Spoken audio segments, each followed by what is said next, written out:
Bueno, buenas noches, bienvenidos a la revisión de este día, que es flebotomía, y vamos a comentar un poco sobre lo que es la sangre, ¿verdad? Que quedó pendiente de la semana anterior. Bueno, la sangre, habíamos dicho que era un tejido conectivo especializado, tejido conectivo fluido, que es el que se mueve a través del sistema cardiovascular, a través de las venas y arterias, y es movido, impulsado por la bomba que dijimos de dos lados, izquierdo y derecho, que llamamos corazón. Básicamente es la sangre, ¿verdad? Por definición, el fluido que se mueve a través de los vasos sanguíneos en el sistema circulatorio. Un adulto promedio puede tener de 5 litros, 5,5 litros de sangre en su sistema. Los dos componentes principales de la sangre son el plasma, ya está el plasma, y el otro es el componente sólido, que son las células sanguíneas. El plasma es la parte líquida y los elementos formados o elementos células sólidas son las células sanguíneas que vienen en las variables rojas y blancas. Y luego tenemos también los trombocitos, que son los fragmentos de megacariocitos y también las conocemos como plaquetas. La función de la sangre es mover oxígeno en la hemoglobina, a cuatro moléculas de hemoglobina, perdón, cuatro moléculas de oxígeno por una hemoglobina. Más o menos es el transporte, ¿verdad? Uno por cuatro.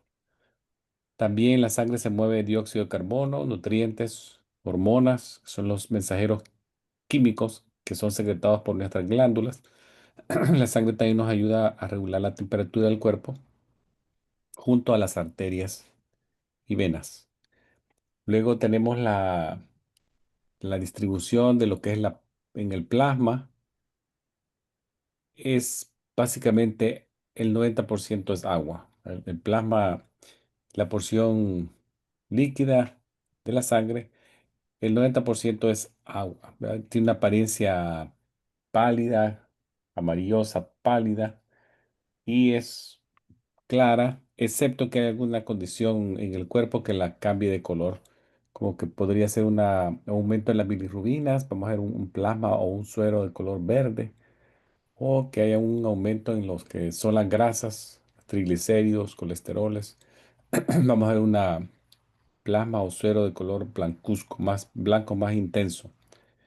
En el plasma también vamos a encontrar el fibrinógeno, que es un elemento de la cascada de coagulación. Además de lo que hemos ya mencionado, el plasma contiene también proteínas, factores de coagulación, electrolitos diluidos en él, gases diluidos y desechos, productos del metabolismo de las células. Entonces, el plasma dijimos que era más que todo agua, 90%, 10% elementos formados, que son un segmento bien pequeño. Entonces, ya comparado la parte líquida con la parte sólida, en la parte sólida el 98% son células rojas y solamente un porcentaje muy pequeño son plaquetas y las células blancas. Ahora, en cuanto a la sangre, vamos a ver que la sangre se produce en la médula ósea de los huesos largos de nuestro cuerpo y en promedio una célula roja tiene una vida de 120 días, que es el equivalente a 4 meses aproximadamente. En los niños sería 80 días, más o menos casi 3 meses. Las células dañadas antes de los 120 días son sacadas de circulación, ya sea en el sitio, uno de ellos es el hígado, el otro es el vaso, o que sean ya dañadas o llegaron a la edad que tenían que llegar de los 100, se envejecen. Entonces, no olvidemos también que nuevas células son producidas en la médula ósea cada día. Entonces, la producción de médula ósea en relación a la producción de células rojas está controlada por una hormona, la hormona eritropoyetina. Esta hormona es liberada en el riñón como respuesta a un nivel bajo de oxígeno. Cuando hay esta hipoxemia, vamos a ver que la hemoglobina sube para compensar un poco volumen de oxígeno disponible, entonces hay más transporte.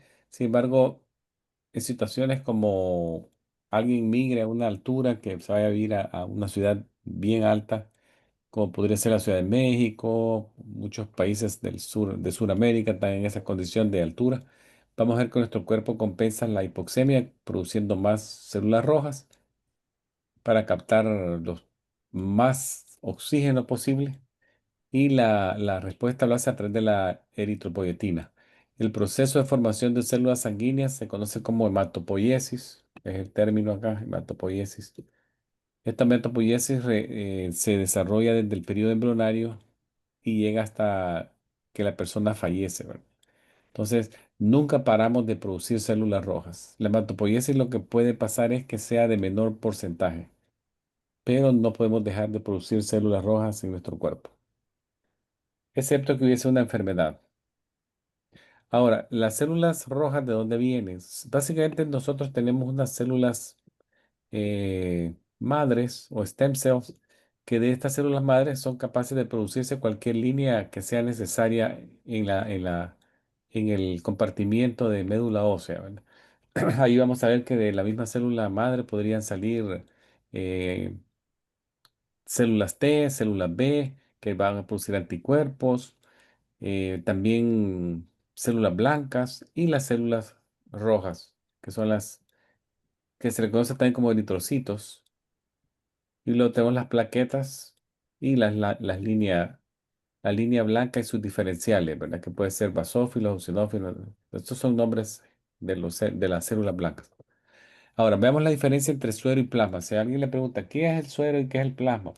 Bueno, el suero y el plasma es la parte líquida de la sangre cuando se separa de la parte sólida. La única diferencia de una y otra es que el plasma lo vamos a obtener cuando se le coloca un anticoagulante a la muestra y prevenimos la formación de un coágulo o de un trombo. Entonces la sangre permanece líquida, en condición líquida, porque hemos bloqueado esa cascada. Y cuando lo metemos a la centrífuga y se separa la parte sólida de la parte flotante, obtenemos plasma.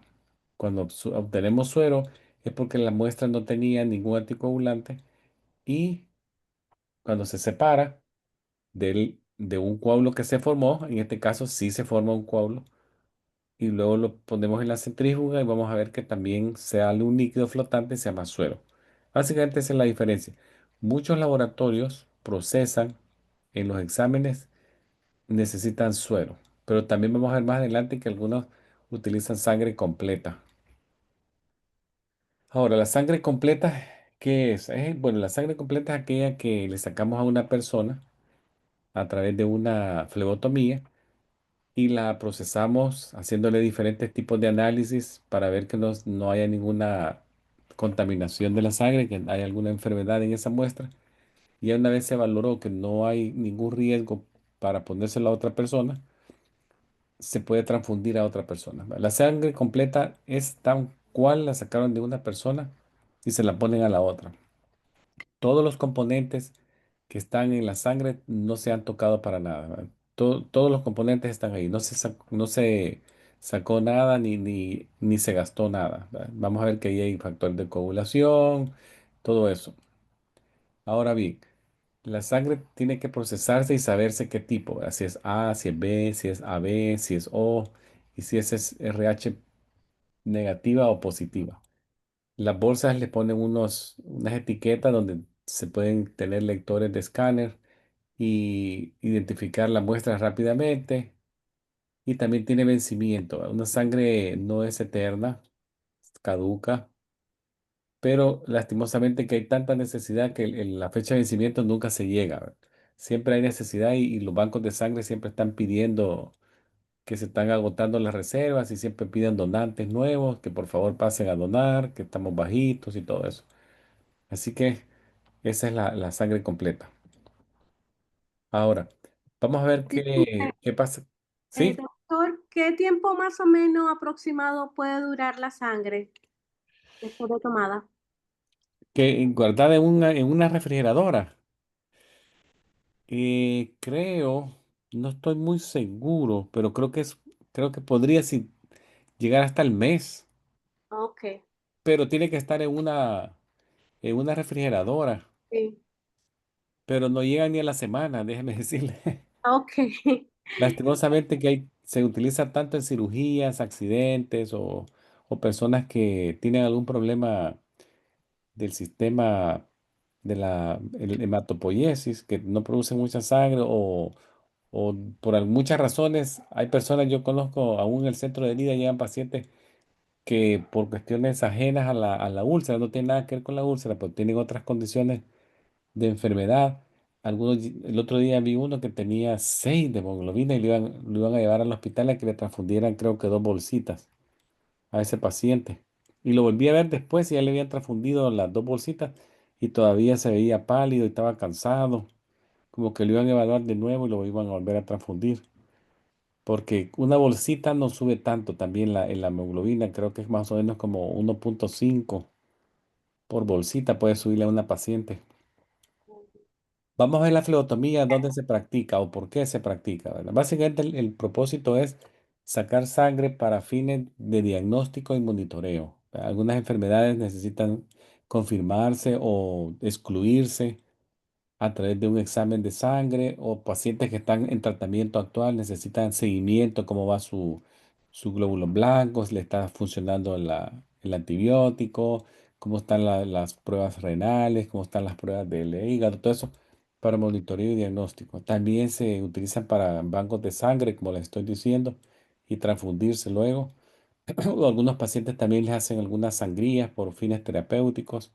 La policitemia es una enfermedad. Ahora es bien raro que esto pase, pero está descrito en los libros y ya se ve, muy poquito se ve, pero se puede ver. La policitemia es una enfermedad crónica de la médula ósea, mieloproliferativa, en el cual la producción de glóbulos rojos es abnormalmente altísima. Entonces, los pacientes les tienen que sacar sangre de manera periódica y removerles de 300 a 500 ml de sangre por vez. Y esto es con el propósito de reducirle la cuenta de glóbulos rojos, llevársela a 15 gramos de hemoglobina o el equivalente al 45% de hematócrito, más o menos. Pero esto es ya bien raro que se dé, pero es bueno saberlo, que la policitemia podría ser una causa de flebotomía. Los métodos de sacar la sangre son pinchando la vena y pinchando la piel. La piel se llama punción capilar, punción de la piel. Y la venopunción es la punción de una vena a través de la pasada de una aguja por la piel y luego llegar hasta la vena y sacar la sangre. Aquí les dejo unas fotografías que yo siempre se las muestro, donde se solicita si alguien quisiera donar, ¿verdad? Siempre hay lugares ya fijos donde se puede donar sangre, o a veces hay ferias de donación de sangre. Y como dice acá, ¿verdad? Una donación podría salvar hasta 3 vidas. Entonces, eh, siempre es bueno, si se puede, tomarse un tiempito y donar sangre, ¿verdad? Ahora, vamos a ver unos factores de importancia a tener en cuenta cuando se hace flebotomía. Uno es el rol del flebotomista y la destreza del flebotomista. En cuanto al rol, recuérdense que siempre tienen que validar la persona que tienen enfrente y se hace preguntándole su nombre completo y su fecha de nacimiento. Antes de pincharla, antes de ponerle esta agujita en su vena, se le confirma el nombre completo y la fecha de nacimiento.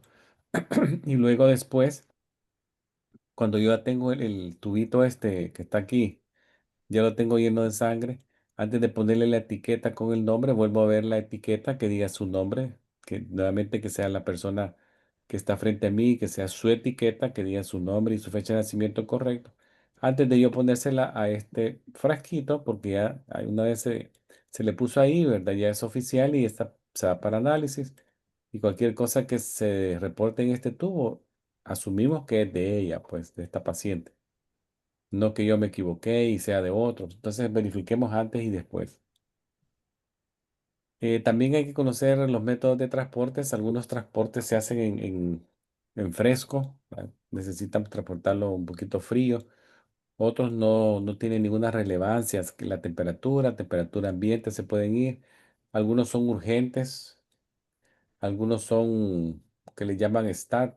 que son urgentísimos, tienen desde que se procesa la sangre hasta que se da el reporte 1 hora o menos. Otros son as soon as possible, que pueden dar hasta 3 horas. Y otros son de rutina que puede hacerse hoy y el resultado me lo dan mañana y no hay problema, ¿verdad? Entonces, algunos son urgentes, muy urgentes, y otros son de rutina. Recordemos también que no hay que agitar la muestra, sino que solo moverla. Ya les voy a mostrar un video más adelante y van a ver cómo la flebotomista lo mueve suave para que el aditivo se mezcle con la sangre. Aquí está el transporte. Algunas hay que hacerlo en transporte en frío, como los gases arteriales se transportan en lo que se llama agua y hielo, un vasito o un contenedor pequeño donde lleva bastante hielo y se transporta la muestra lo más pronto posible al laboratorio para procesarse. Y los cultivos biológicos casi siempre necesitan un poquito de temperatura más calientita que la temperatura ambiente, ¿verdad? Entonces son un poquito como tibios. Vamos a el otro día también hablamos un poquito de las credenciales que necesita el flebotomista. Básicamente el flebotomista, con que tenga un certificado, en este caso usted va a tener un documento certificado que lo da una agencia, que en este caso sería la ANCA, es suficiente, ¿verdad? Requiere pasar un examen y luego también va a requerir, si ustedes quieren, hacer las pasantías y ahí tener la oportunidad de sacar sangre a alguien en el lugar. Licencia no requiere ser flebotomista, no requiere licencia, ya que la licencia es un documento oficial que lo da una agencia del Estado, ¿verdad? Lo requiere la ley, requiere pasar un examen, experiencia y educación, y ahí pueden ir las enfermeras graduadas, RN, nurse practitioner, physician assistant, doctores, esos son de licencia. El flebotomista es más de un certificado. Vamos a ver ahora lo que son los aditivos en las muestras y por qué hay aditivos. Entonces, los aditivos básicamente nos sirven para que la preparación de la muestra se procese en forma óptima. Algunos análisis de sangre requieren algunos químicos específicos para que la muestra se procese correctamente, ¿verdad? Poner químicos dentro de los tubos hace que esto se haga así, que la muestra sea lo más óptima posible. Entonces, por ejemplo, los aditivos que se usan en algunos tubos mantienen el nivel de la química que estamos estudiando más tiempo y nos da una imagen desde el punto de vista valor de lo que estamos buscando, lo más óptimo posible, lo más cercano al momento que se lo removió del cuerpo a esa persona su sangre. Entonces, el resultado tiene que ser lo más cercano posible al nivel del químico que estamos evaluando cuando el momento que fue reducido. Un ejemplo que yo le pongo a veces es los tubos grises que tienen los dos aditivos en su interior. Los tubos grises se utilizan para colectar muestras de sangre para procesar niveles de glucosa. Entonces, el sodio fluoride es uno de ellos que se encuentra en el tubo gris. Este es un antiglicolítico, ya se lo voy a mencionar más adelante, que hace que la glucosa no se degrade tan rápido. Entonces, el resultado que se obtiene es más aceptable y nos da una idea de más o menos el valor del azúcar cuando estaba esa sangre circulando en la sangre de la persona. Por eso son los aditivos importantes. Vamos a ver algunos que no tienen. Por ejemplo, el color rojo no tiene aditivo. Entonces, el color rojo es un tubo sin aditivo, no requiere aditivo y se utiliza comúnmente para evaluar químicas y la determinación se hace con suero, ¿verdad? Las muestras que no tiene aditivo se coaguló y cuando se hace la centrífuga se obtiene suero. Aquí les dejo algunos nombres que son procesados en tubos rojos, ¿verdad? Factor reumatoideo, amilasa, magnesio, cortisol, ácido úrico. Aquí hay. Las pruebas de banco de sangre también se procesan en tubos de color, para banco de sangre de color rojo. Luego tenemos el tubo de color celeste que tiene el aditivo sodium citrate. Entonces este aditivo sí también va a prevenir coagulación. Entonces, asocien ustedes, por ejemplo, el celeste o el azul claro, asocienlo con pruebas de coagulación. Para no tener un nombre fijo, no grabarse en la mente 7 nombres, no, cualquier prueba de coagulación, celeste, ¿verdad? Entonces ahí puede ser.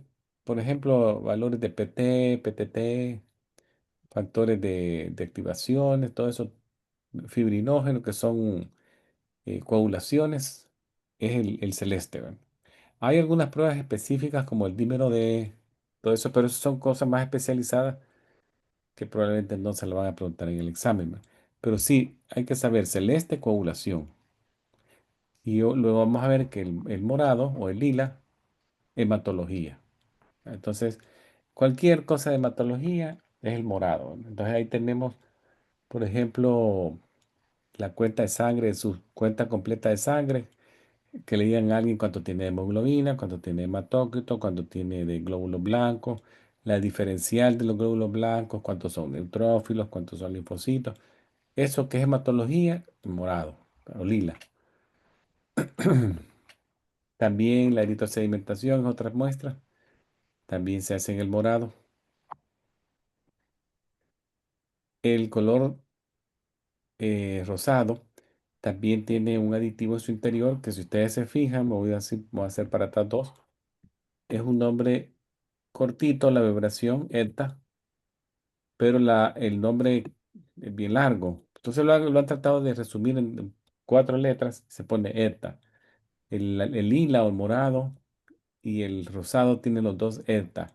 Y más adelante vamos a ver otro es el color azul marino, azul intenso, que también tiene ETA como aditivo. Es un aditivo que inhibe la coagulación. Entonces, si inhibimos la coagulación, lo que se va a formar cuando lo centrifugamos es plasma. El morado, perdón, el rosado, también utiliza pruebas de hematología, al igual que el otro. Ahí tenemos tipeo IRH, pruebas cruzadas, va en el color rosado.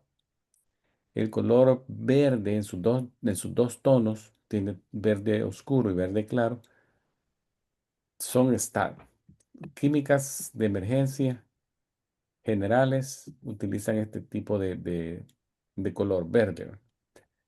Lo único que cambia de la heparina, porque los dos tienen heparina, es el tipo de heparina. Este tiene sodio heparina y el otro tiene litio heparina, pero los dos son urgentes, ¿verdad? Entonces, este es litio heparina y el color verde oscuro o tono fuerte es el sodio heparina. Aquí están algunas muestras que yo les pongo que tienen se pueden hacer en este tipo de color, algunos paneles o grupos de estudios que tienen interés para un sistema o un área del cuerpo, por ejemplo, los paneles del hígado, los paneles de grasa, los paneles de electrolito, todo eso se pueden hacer utilizando este color verde. El color gris también, ya se lo mencioné, asocian la palabra, o bueno, la palabra, la letra G, ¿verdad? Gris con glucosa, para que se vea un poquito más fácil. Glucosa, gris. Entonces, todo lo que se procese para estudio de la glucosa, ya sea glucosa en ayunas, glucosa al azar, una tolerancia a la glucosa, el gris. Y este es el único tubo que tiene dos aditivos en su interior. Y si ustedes se fijan en las etiquetas, en la parte superior, ahí aparecen los aditivos de cada tubo. Ahí tienen el sodium fluoride, que dijimos que era el inhibidor de la glucosa, que se degrade la glucosa. Y el otro se llama potasio oxalato, que es el que funciona como anticoagulante, inhibe la formación de un coágulo. Luego tenemos uno que se llama rojo gris. Algunos le dicen camuflajeado, atigrado por el color que semeja, ¿verdad? Este tiene un separador de suero en forma de gel. Acá en esta fotografía van a ver que es como que fuera una cera de candela de una candela que está al fondo del tubo, pero una vez se pone la sangre sobre este espacio, digamos que la sangre llegue hasta aquí, que ocupe todo esto, y yo lo pongo a la centrífuga, el, este, esta gel se va a colocar entre la parte fluida y la parte sólida. Se hace una como gel aquí en medio se ubica. Y vamos a encontrar en la parte inferior del tubo las células rojas. Y aquí flotando vamos a encontrar el suero. Entonces, eso es lo que mandan para análisis. Este también se utiliza para química y pruebas de inmunología y los paneles también, ¿verdad? Los paneles o grupos de pruebas que tienen un interés para algún sistema o estudio específico del cuerpo. Hay varios paneles, aquí se los puse yo algunos. Tenemos el panel completo, el panel electrolítico, el panel del hígado, el de las grasas, el de la tiroides. Si ustedes ven, agrupan pruebas que tienen interés para una área específica del cuerpo. Por ejemplo, la tiroides tiene T3, T4, TSH. El panel de grasa tiene el valor total de colesterol, valor total de triglicéridos, diferenciales de LDH, HDL. Y luego tenemos lo de las pruebas metabólicas completas, que son ya pruebas un poquito más combinadas. Tenemos cosas que tienen que ver con el hígado, tenemos cosas que tienen que ver con el riñón, la glucosa y algunos electrolitos.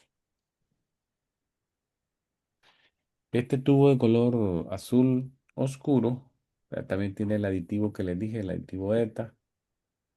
Y este se utiliza para estudio o análisis de metales, como podría ser el plomo, o también para el monitoreo de toxicología terapéutica o toxicología de drogas recreativas que no tienen uso médico, ¿verdad?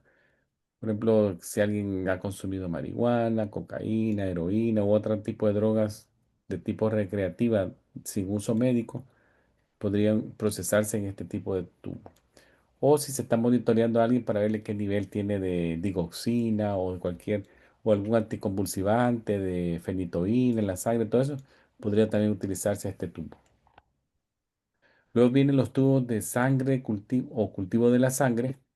En este caso, se toman más volumen de sangre, un poquito más, y la técnica de asepsia en el brazo de la persona es un poquito más estricta. Por ejemplo, en la sacada de sangre normal se puede utilizar de esas toallitas de alcohol, pero ya con una sacada de sangre para cultivo, ya el tipo de manejo de la limpieza es un poquito más estricto, ¿verdad? Entonces, se puede utilizar alcohol isopropilo al 70%.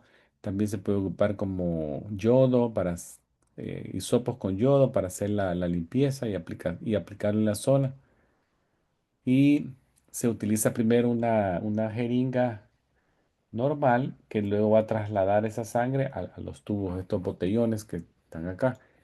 Hay unas botellas que son para sangre que se va a analizar de tipo aeróbico, anaeróbico y los botes pediátricos. El adulto se le puede llenar hasta más o menos 8 cc. En el niño se le llena hasta más o menos 4 cc porque se toman de varios sitios del cuerpo, ¿verdad? Entonces, usualmente lo que se hace es para maximizar el diagnóstico del cultivo de sangre, se toman múltiples sets de cultivo, ¿verdad? Cada set consiste en botes aeróbicos y anaeróbicos, ¿verdad? Que se obtienen de diferentes sitios del cuerpo. Por ejemplo, en el set uno, que digamos en el minuto cero, podría ser en el antecubital izquierdo, el set 2 a los 30 minutos que han pasado en el antecubital derecho. Y un tercer set que podría ser a los 90 minutos, se vuelve a sacar otro más sangre de otro sitio, que podría ser regresar otra vez al lado izquierdo, si quisiéramos. También se pide que se lleve un orden de, de los botes. Entonces, aquí se los dejo yo, el orden de los botes. Lo que se pretende acá es evitar la contaminación cruzada de los aditivos, porque la sangre es la misma del mismo paciente, pero los aditivos pueden cambiar de un bote a otro. Entonces, este es el orden que se respeta, ¿verdad? Si se ordenó un cultivo de sangre, ese es el número uno. Pero si no tiene una orden de sangre de cultivo, entonces el 2 que aparece en esta lista se convierte en uno. Entonces, tenemos que comenzar con el bote celeste. Claro, si hay ordenado alguna prueba que nos interese. Dijimos que el celeste era coagulación, ¿verdad? Cualquier examen de coagulación, si está indicado, entonces yo comienzo con el celeste, pero si no está indicado, entonces me podría yo mover a otro tubo en el orden que siga, ¿verdad? Pues si hay algún tubo de química general que necesite suero, ya dijimos que el rojo no tiene aditivo, entonces ese se convertiría entonces en el número uno porque no había nada de coagulación. Y así va moviendo el flebotomista en su mente el orden, man. Pero ese es el orden más o menos que viene. Luego vienen los tubos verdes, el lavanda, morado, el rosado. Y por último siempre es el gris. Ese sí no se pierde uno ahí. El último siempre es el gris. El equipo también de cultivo hay que conocerlo y ustedes lo van a conocer ya una vez lo visiten su clínica donde van a trabajar. Para realizar una venopunción siempre es esencial tener los equipo cerca de uno, a la mano, ¿verdad? Entonces siempre se tiene una bandeja pequeña donde se pone los tubos, el antiséptico con el que vamos a limpiar la piel. Tenemos cerca también los torniquetes, están las etiquetas, gasas 2x2, tape para poner la etiqueta. Si necesitamos calentadores de talón, se puede tener ahí también. Entonces, más o menos lo que vemos son esto, ¿verdad? Estos son los insumos que utilizamos para la penopunción. Este es un sostenedor de tubo. Recuerden que aquí vamos a colocar el tubo y va a quedar más o menos así, ¿verdad? Cuando ya la aguja de esta penetra al paciente, la sangre empieza a fluir y me empieza a llenar el tubo en esta dirección, porque el tubo tiene como una succión negativa, entonces chupa la sangre y ya se va llenando esto de sangre y ya cuando ya alcanza más o menos una altura que ustedes ya creen que es suficiente, entonces ya solamente lo desconectan, lo jalan para afuera y ya se va llenando el tubo dependiendo qué cantidad necesito y qué muestra. Este también es un sostenedor de tubo, pero con una aguja de tipo mariposa. Esta es una aguja más o menos de grosor 25 y esta podría ser una aguja de grosor 21, que es la que más comúnmente se utiliza. Si ustedes ven acá, esta es una bandeja bien portátil que se pone cerca del flebotomista. Y podría ser que esa va a tener lo siguiente, para que vayamos viendo juntos qué es lo que puede haber. Vean acá, por ejemplo, el número 7 es un torniquete, ¿verdad? El torniquete es un dispositivo que se utiliza para hacer que la vena se vea más fácil. Estos son usualmente de una pulgada de ancho y 15 de largo, es un poquito largo, y se usa uno por paciente. ¿Verdad? Una vez se utilizó en paciente, se desecha al basurero. Luego tenemos los tubos, estos que dijimos que tienen colores, los tapones tienen colores. Si usted ve acá que hay celeste, coagulación, hay morado, hematología, verde claro, verde oscuro, y así podrían haber otros colores. Entonces, esos son los Vacutainer número 2. Son los que más comúnmente se utilizan en los laboratorios para sacar sangre. Y están codificados por tapón de color. El tapón de color me da la idea qué aditivo está dentro. Usted ya lo revisábamos. Algunos tienen anticoagulantes, otros tienen activadores de coágulo que se llaman clock activator, que quieren que se forme el coágulo más rápido. O sea, si lo vamos a dar chance que se forme un coágulo, no podemos estar esperando ahí como 90 minutos que la sangre se coagule solita, sino que algunos tienen activador de coágulo y se coagula más rápido. Algunos tienen activadores. Luego tenemos las agujas, que son 21, o las de mariposa son 25. Podemos también tener el número 8 que es limpiador de alcohol, la gasita 2x2, el tape, número uno, y los diferentes dispositivos. ¿Verdad? El número 10 es el sostenedor de tubo, el número 3 es la aguja. El equipo de punción capilar, que es más pequeño, son microcontenedores, ¿verdad? Aquí son si el otro era pequeño, este es más pequeño, porque necesita menos sangre, ¿verdad? Pero básicamente casi las mismas cosas. Limpiadores de alcohol, gas stale 2x2, tape, lancetas, porque aquí vamos a pinchar la piel, necesito lancetas. micropipetas, sellantes y etiquetas para poner en el tubo. Aquí está el grosor de las agujas. Recuerden que la aguja que se utiliza para la venopunción es la número 21. Esa es la que más comúnmente vamos a utilizar. Pero podrían haber agujas 25 que se utilizan en estas de alas de mariposa, ¿verdad? Que las que vimos ahí. Vamos a ver ahora ya la venopunción, cómo se hace la flebotomía. Le voy a pasar un video. Pero antes de llegar ahí, vean algunos detallitos que hay que tener en cuenta. Por ejemplo, siempre es bueno protegerse los ojos, ¿verdad? Por cualquier cosa que vaya a salpicar sangre. Yo me protejo la mucosa ocular. Uso guantes limpios, no tienen que ser estériles. Si es posible, está al alcance de mi persona, puedo utilizar también una gabacha, un gabachón de laboratorio, una gabacha larga. Los pacientes pueden estar sentados, como lo ven esta señora acá a mano izquierda. Ella está sentadita en una mesa, una silla de flebotomía, que son sillas rectas, de 90 grados de ángulo.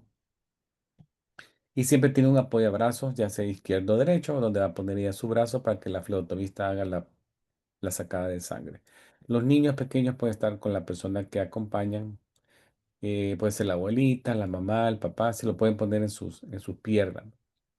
Y siempre tiene que haber una superficie sólida donde va a apoyar su brazo. ¿Va? Pacientes lactantes, aquellos chiquitos muy tiernos, pequeños, siempre hay que tratar de inmovilizar la mano del paciente con algún dispositivo, en especial en el sitio de la punción para que se garantice la precisión de la técnica y al mismo tiempo evitemos provocarle al niño una lesión sin querer, ¿verdad? Entonces siempre tomemos esas precauciones. En pacientes ya escolares y adolescentes, ya ellos colaboran más con nosotros. Ellos pueden estar sentados según sea necesario o lo podemos acostar si quisiéramos. Le podemos sujetar su brazo con suavidad, ¿verdad? Y en la mano o la parte antecubital donde se va a realizar la punción tiene que estar visible y limpia. Si es una punción capilar, ¿qué dedo voy a puncionar? El 3 y el 4. El dedo 3 es el dedo medio, el dedo 4 es el dedo que usualmente le dicen el dedo del anillo, del matrimonio, ese izquierdo o derecho. Y se hace en la zona carnosa. Recuérdense que la falange distal del dedo está justo en la parte central de la falange. Entonces siempre pinchamos la zona carnosa lateral, ya sea medialos o lateral, pero que sea en la zona carnosa. En los niños le pinchamos el talón. También recuérdense que en la parte del talón, acá tenemos el hueso calcáneo y para evitar pincharlo, vamos a pinchar la parte carnosa lateral también del niño. Acá. En la región plantar. Región plantar, lateral medial, no, perdón, lateral, acá, o medial, pero sea una parte carnosa. Algunos especímenes requieren protección de la luz, sí, ¿verdad? Algunos sí. Requieren que se transporten en unos contenedores que son como polarizados, ámbar, color ámbar, oscurito. Pero si no tuviésemos la capacidad de tener estos tubos en nuestro momento de pinchón, podemos improvisar un poco poniéndole papel aluminio, cubriendo toda la zona transparente del tubo con papel aluminio y transportarlo en forma rápida al laboratorio. Ahora, en cuanto a la anatomía del brazo, probablemente ustedes a medio mundo nos han hecho una sacada de sangre. Eso es imposible que a nadie no le hayan sacado sangre. Ustedes van a ver que utilizan los brazos en la región antecubital. Esa es la zona que los flebotomistas más prefieren. Pero también se pueden hacer en la mano, en la región dorsal. Ya les voy a mostrar. Pero si es en la región de la región antecubital del brazo, recuérdense que ellos quieren, o nosotros, ¿verdad? Como flebotomistas, si fuéramos nosotros, la vena media cubital, que está justo en la fosa antecubital del brazo. El codo está atrás, justo adelante del codo está una zona de unión del brazo con el antebrazo, la que es donde más o menos se pliega cuando yo subo, cuando yo flexiono el brazo, se hace un pliegue. Esa zona de por ahí es lo que se llama fosa antecubital. Por ahí vamos a hacer la punción buscando la vena media cubital. Hay otras dos venas, que una está en la zona medial, que se llama la basílica, que esa no es muy recomendable tomarla, y hay otra que está en la zona lateral, que se llama la cefálica. Acá se ve un poco mejor en esta fotografía. Dijimos que en la zona delante del codo, en el pliegue, cuando yo flexiono el codo, se hace una como hendidura al frente. Esa es la fosa antecubital. Por ahí vamos a encontrar la vena mediana cubital. En la mano también se puede ocupar las venas, pero de la región dorsal, ¿verdad? Que sería, tengo mi región palmar, que es cuando la veo esas líneas que están en la mano, que dicen esos que leen la mano. Ven ustedes personas que dicen, yo puedo leer el futuro, déjeme ver su mano. Y uno le pone la mano y ven las líneas de la mano. Bueno, si yo a esa mano le doy vuelta y pongo esa parte de la palma de la mano sobre la mesa, voy a ver que en la región posterior de mi mano hay unas venas bien visibles. Esas sí se pueden pinchar, especialmente la número 2, que son toda la región dorsal de la mano, que se llama dorsal metacarpal. Esas sí las puedo pinchar. Las de los dedos, no. Ni la zona de la muñeca no se puede. Aunque se vean visible, que uno dice que bien, tan fácil se ve esa. No se puede. ¿Verdad? La zona de la muñeca no. Ni los dedos. Solamente la región dorsal metacarpal. En esta fotografía se les va a hacer más fácil reconocerlas. Miren acá. Región dorsal de la mano. Si acaso tuviese que, yo puedo tomar esta. Podría tomar esta. ¿Verdad? O si hay otra por acá, que también esté por acá. Ustedes ven ahí, pero son la zona dorsal metacarpal, ¿verdad? Nada por acá, aquí no, prohibido. Y también todo lo que son dedos, no se puede hacer. Aquí está canalizando, vean, una dorsal metacarpal. Vamos a describir la técnica y luego les paso un video para que lo vean en acción todo esto que estamos viendo. Acá empiezo yo, recuerden, verifiquen nombre completo y fecha de nacimiento. Al coger, armo mi equipo, pongo mi sostenedor de tubo, le pongo su aguja, limpio la zona anticubital, medial, ubico el punto de punción y recuerden que el torniquete lo voy a poner a 3 4 pulgadas del sitio de punción o el equivalente a 8 o 10 centímetros, más o menos. El torniquete tiene que estar máximo puesto 1 minuto, no más de 1 minuto. La vena se va a pinchar con la aguja entrándole a un rango de 15 a 30 ángulos de entrada. Esa es una punción venosa, 15 a 30 grados de ángulo. Luego, cuando ya el tubo se empiece a llenar, que usted ve aquí ya se está llenando, ya es el momento de quitar el torniquete con una mano, ¿verdad? Aquí les dejo otra vez el orden de los tubos. Luego ya mezclo la sangre, no la agito, sino que solo la mezclo. Y luego ya saco la aguja del sitio de punción. Si tengo que transportarla protegida, si no tengo el tubo ámbar, le pongo papel aluminio. Verifico que el nombre que está acá es el del paciente y ya se lo coloco y ya la mandamos a la muestra, ¿verdad? Del laboratorio. Profesor, tengo una pregunta. Sí, ¿El torniquete se debería de quitar después que se le saca la sangre o al momento que uno ingresa la aguja? Porque en el caso mío yo lo hago cuando ya yo saco la sangre, cuando termino de todo. O sea, ¿cuál sería la forma correcta? no, tiene que ser hasta que ya está pasando sangre al tubo, como usted dice. Ah, ok, Una vez que porque usted, mi compañera lo que hace es que desde que ella lo inserta el tubo, ella lo quita, pero ya en mi forma me gusta esperar ya terminar de todo y ya yo lo retiro. sí, la cosa es que no vaya a pasarse de 1 minuto. Ok. Por ejemplo, vaya, veamos la secuencia de estas fotos acá. Usted introdujo la aguja acá en la vena. Me voy a ir un poquito para acá, acá.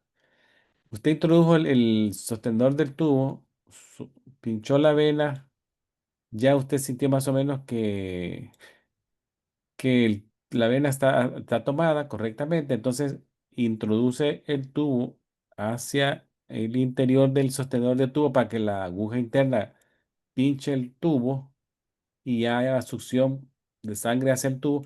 Cuando ya se empieza a llenar, cuando ya hay un paso de sangre hacia el tubo, aunque no esté lleno todavía, usted lo puede quitar si no ha pasado el minuto. Ok, gracias. Sí. Aquí está, le voy a poner este video. Fíjense bien, son 3 situaciones. La primera es la flebotomista sacando solamente una muestra. La flebotomista del centro que hace muchos errores, ya la van a ver a ella. Y la última que hace varios tubos, tiene que sacar a ellas en múltiples muestras. Veamos el video.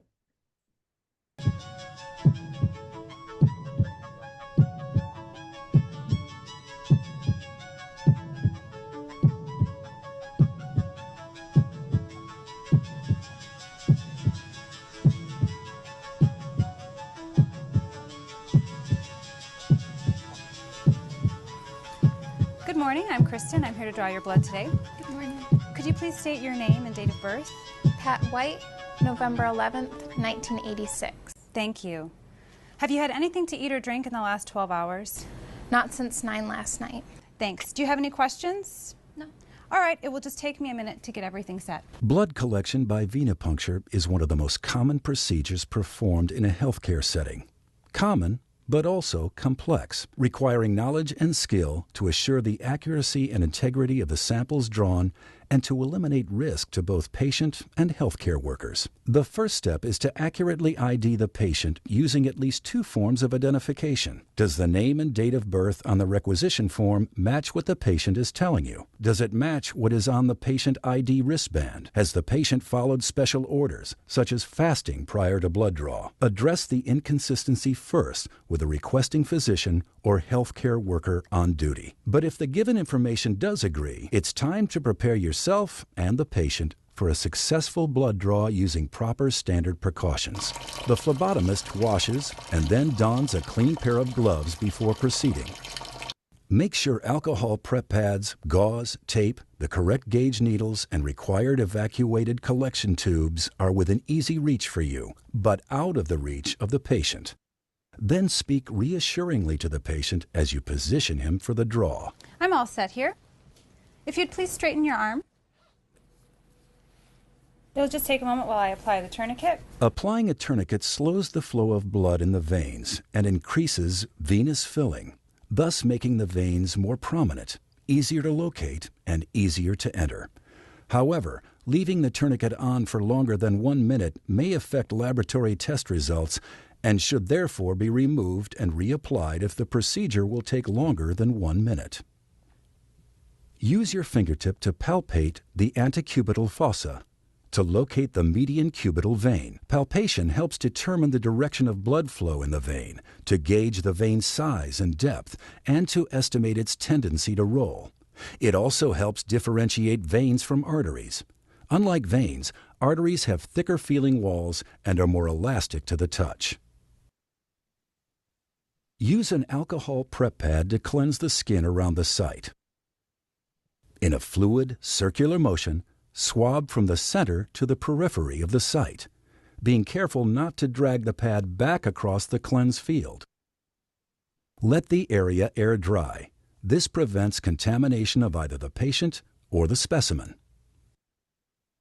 Grasp the patient's arm firmly with your hand, placing your thumb approximately 2 inches below the intended puncture site. With your thumb, pull the skin taut over the vein to help anchor it in place. Then let the patient know you're ready to make the puncture so the patient won't startle and jump. You'll feel a slight pinch. Position the needle bevel side up and line it up with a vein. Position the needle so that it forms a 30-degree angle with the surface of the arm. With a single, short but firm motion, swiftly insert the needle through the skin and into the vein. Push the evacuated tube onto the needle when the needle enters the vein. As the vein aligns with the needle, blood will begin to move out of the vein up into the needle. Maintain a constant, slight forward pressure on the end of the tube. The evacuated tubes are color-coded based on their additives.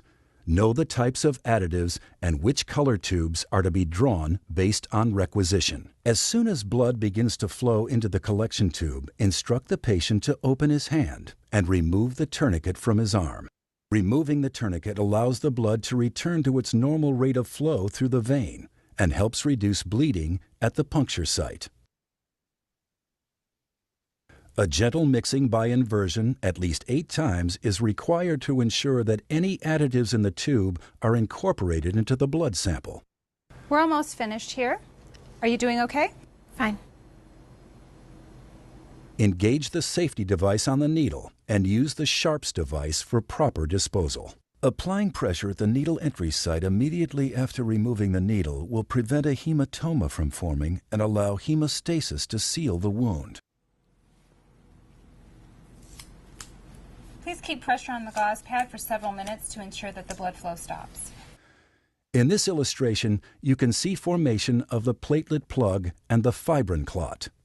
Applying pressure at the needle entry site immediately after removing the needle will prevent a hematoma from forming and allow hemostasis to seal the wound.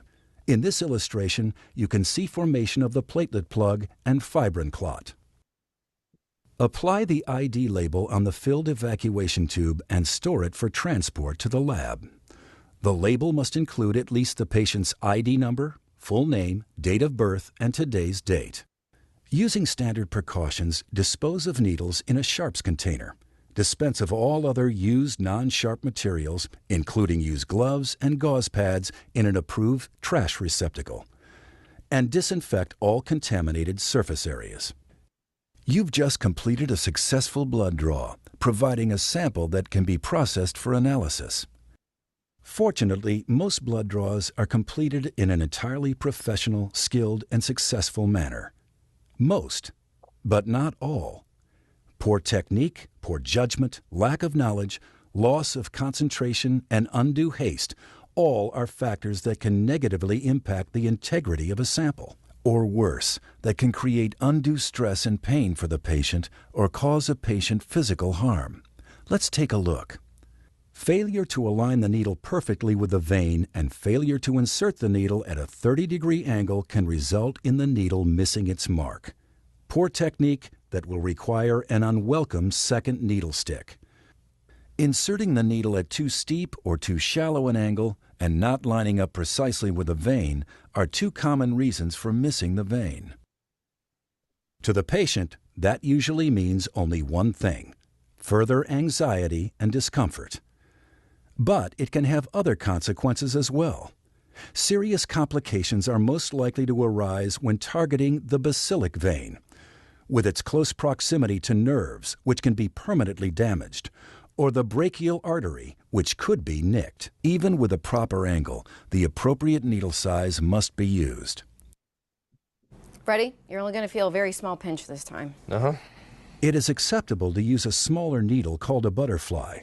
However, it should be noted that butterflies are a larger gauge needle, 23 to 25 gauge, and therefore have a smaller bore size. A large gauge straight needle, 25 gauge in this case, may make piercing the vein more certain, but as you can see, the smaller bore size can cause the red blood cells to lyse. While it appeared to the healthcare professional that this blood draw was successful, it's clear once the sample is centrifuged that the choice of needle gauge was a poor one. The selection compromised the integrity of the sample. Aside from these 2 examples of invisible errors, there are many visible signs that a healthcare professional may not be following standard precautions that ensure a quality blood draw as well as a satisfactory customer experience.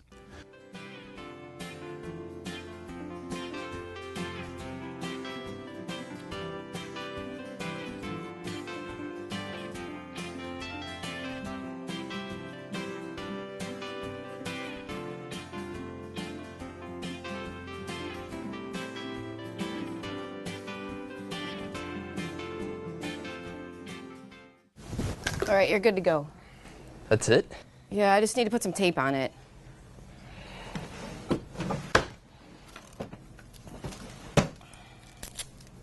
Band-Aid, that'll work.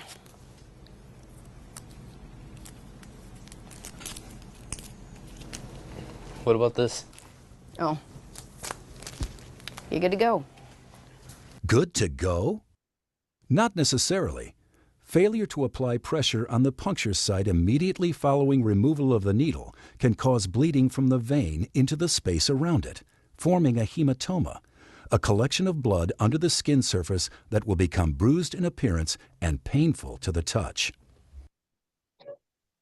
There are many times, of course, when a single blood draw involves more than the collection of a single sample.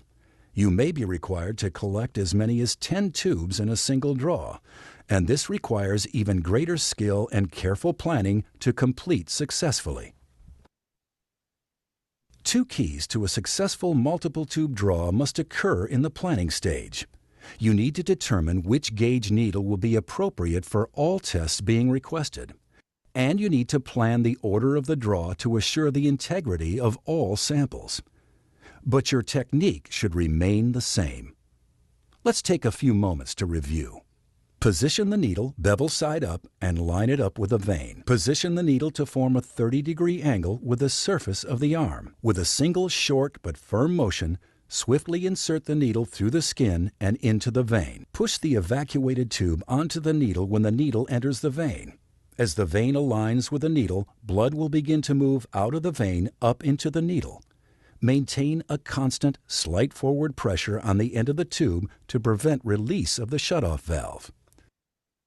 As soon as blood begins to flow into the collection tube, instruct the patient to open his hand and remove the tourniquet from his arm. Removing the tourniquet allows the blood to return to its normal rate of flow through the vein and helps reduce bleeding at the puncture site. When performing a multi-tube draw, it is important to follow the correct hospital-mandated order of draw. Blood cultures are always drawn first. However, in a routine venipuncture, a light blue tube should be drawn first, followed by a red top, gold, green, lavender, and gray. We're almost done here. This is the last tube I need to draw. When will I know the results? I'm kind of anxious about them. Your samples will go over to the lab today and your doctor will notify you after the results are in. You don't see them? No, I don't. The samples that we draw today are tested by laboratory professionals who relay those results directly to the physician. My responsibility is to assure the quality of the samples I draw so that the results your doctor receives are both accurate and meaningful. The level of quality and integrity of the samples the laboratory receives is dependent upon the level of skill, knowledge, and professionalism of the phlebotomist. A big responsibility, but one that can make a real difference in the lives of your patients.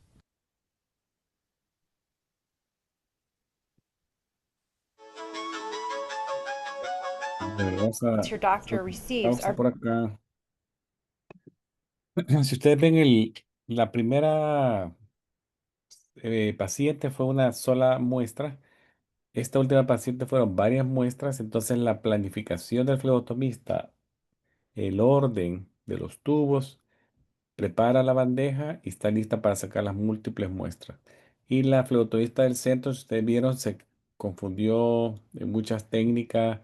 El torniquete lo dejó puesto como 3, 4 minutos hasta que el paciente le dijo que iba a hacer con eso. Ya le dije, oh, bueno, se lo voy a quitar y ya, se puede ir.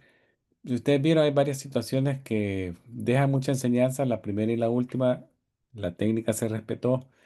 La señora de en medio, la flebotomista, cometió demasiados errores. También este video recalca mucha técnica como el ángulo de entrada, cuánto tiempo el torniquete y el orden, todo eso, ¿verdad? Espero les haya gustado este video. Vamos a continuar con la revisión. Y si tienen alguna pregunta a lo largo de esto, solamente me dejan saber. Vamos a ver acá.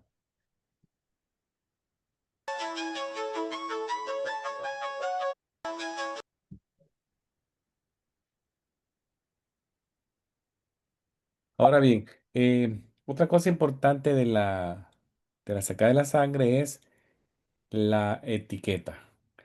La etiqueta es una cosa muy importante y es lo que va a identificar la muestra. Entonces, identificar el tubo con los datos correctos del paciente, la única manera, la etiqueta, ¿va? Muchas etiquetas actualmente se pueden escanear. Hay un registro electrónico en donde el formato ya está en código de barras y la atención del paciente en el consultorio y la hora, todo eso se registra de manera automática, ¿va? Con solamente el flebotomista pasar el escáner.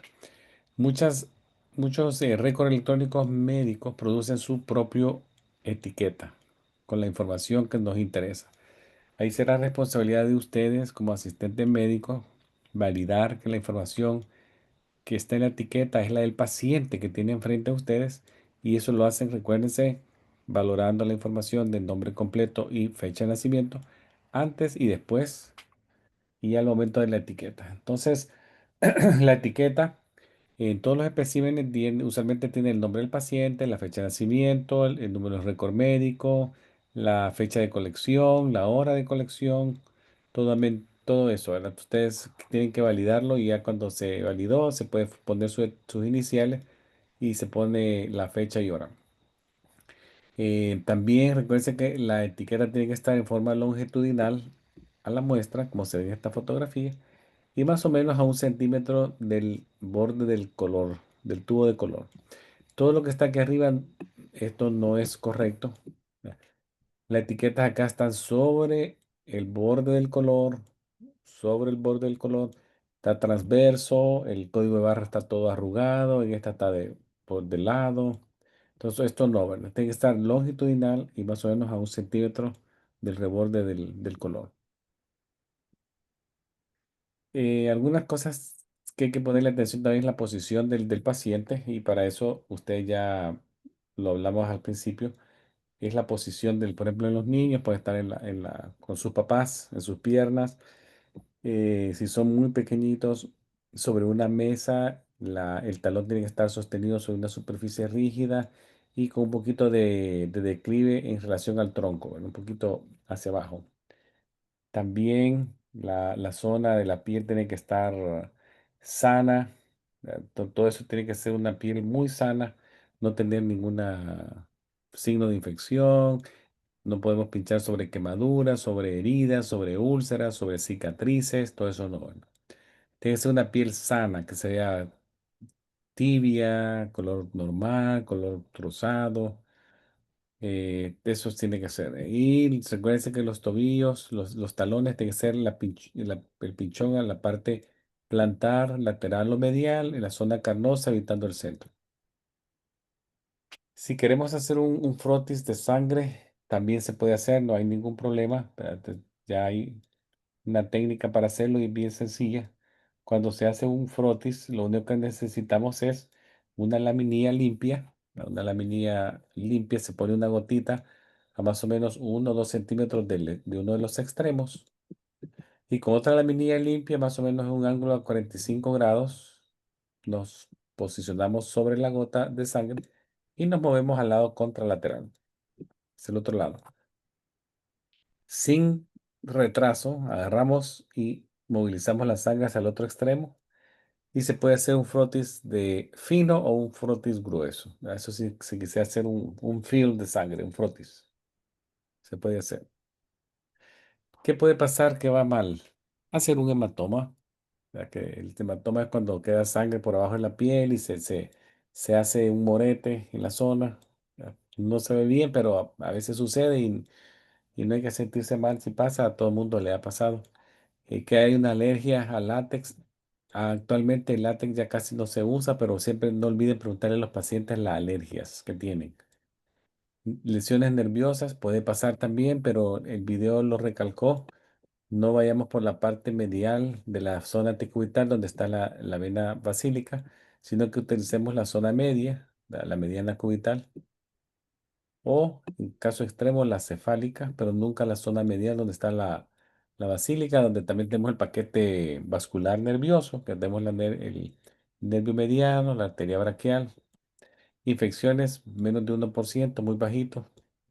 Que el paciente me diga no, no se sientan mal si un paciente en el último momento se les echa para atrás. Lo importante es que el paciente entienda el procedimiento, que se sienta confiado del procedimiento. Pero si aún así él dice no, solo documentemos la negación, ¿verdad? Poner el paciente declina a dejarse sacar sangre este día, se le explican las consecuencias de la negación, pero él insiste en que no quiere que se le haga ningún pinchón, se documenta la fecha y la hora y ya que el paciente se desmaye. Nadie quiere eso. Recuérdense que nadie quiere que su paciente se le vaya a desmayar. ¿Verdad? Si un paciente nos dice que ya se ha desmayado en previas sacadas de sangre, escuchémoslo. ¿Verdad? Mejor pongámoslo acostadito en la camilla o en una silla reclinable. Nunca le demos la espalda. Estemos atentos a los signos de que puede pasar algo, como puede ser que se ponga pálido, sudoroso, hiperventilando, ansioso. Si el paciente expresa preocupación, hagámosle caso, ¿verdad? Entonces el paciente se pone en una silla reclinable antes de la flebotomía. Pero ¿qué pasa si el procedimiento ya se inició y el paciente se desmaya en ese instante? Quitemos el torniquete primero, removamos la aguja después del brazo, pongamos el dispositivo de seguridad de la aguja para que no nos pinchemos nosotros ni él en forma accidental y pongamos al paciente en una posición cómoda y quedémonos con él como lo está observando en esta fotografía, ¿verdad? La señora ahí está con él, la situación va a pasar, no es que se va a estar ahí, ¿sabes? Así desmayado una hora, son minutitos y él ya va a volver en sí, ya se va a poner más alerta, ¿verdad? Aquí está la señora esta en una reclinable, ella dijo que se había desmayado antes, la colocaron en una silla que tiene menos riesgo de que se vaya a caer o a deslizar de la silla. También otras complicaciones podría ser que sangre mucho, mucha sangre saliendo de la zona. Pacientes que están anticoagulados con aspirinita al 81%, al 81 miligramos. Otro tipo de anticoagulación para fibrilación atrial, como puede ser que esté usando Eliquis, Xarelto, warfarinas o todo eso. Preguntémosle, ¿verdad? Puede ser que necesite más presión la zona de la pinchón, que tengamos que hacer pinchón, tenerlo sostenido, haciéndole presión para hacer hemostasia hasta 5 minutos. También que utilicemos el tubo incorrecto, era una hematología y utilicé un tubo gris, me equivoqué y tuvo que haber sido la banda, ¿verdad? Entonces, esa es otra complicación, que hay pasándole suero en una de los brazos, un IV pasando, que el paciente tenga una fístula arteriovenosa donde lo hemodializan, una infección o un linfedema por un drenaje linfático anormal, por una cirugía en el brazo, tal vez señoras que tuvieron cáncer de mama y todo eso. Estemos atentos, ¿verdad? Esta es una fístula arteriovenosa, en ese brazo no se puede, nos vamos al otro brazo. Si está pasando una línea endovenosa, si no es posible sacarlo de otra zona, puede ser colectada en una posición inferior a la donde esté la línea pasando, ¿verdad? No arriba porque va a estar hemodiluida la sangre, sino un poquito hacia la zona inferior.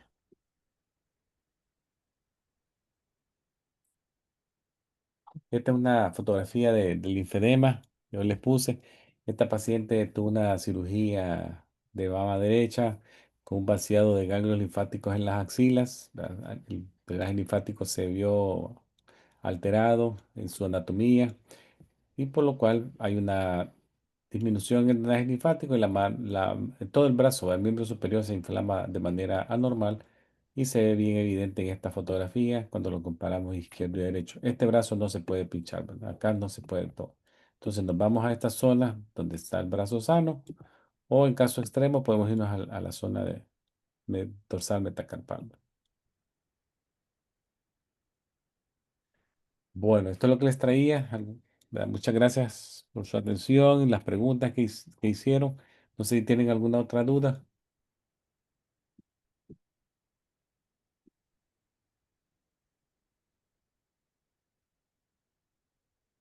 Tengo una pregunta. Donde yo trabajo, nosotros usamos el rojo gris para hacer cualquier tipo de estudio y también en la tiroide, de la tiroide. ¿O hay uno específico para la tiroide? Que yo sepa, no. No, no, no. No, Ustedes deben igual, tener con el ya metabólico se hace. una rutina, ¿verdad, doctor? Sí, es rutina, sí, con el metabólico, con el que tiene el separador de serum. Ajá, Hace. sí, el Sí, SSR, sí. Serum sí, Separator. el tiger, como le Sí, llaman, el tigre. sí, ese que mencionó ahí. Sí, Sí, es exactamente. el que más nosotros usamos para todo realmente, cuando Sí, es sí. ya un examen completo. Sí, claro. Que esa es rutina de metabólico, de todo lo que sea serum, se hace con ese. ¿Algo más, profesor? Doctor, una pregunta. No, doctor.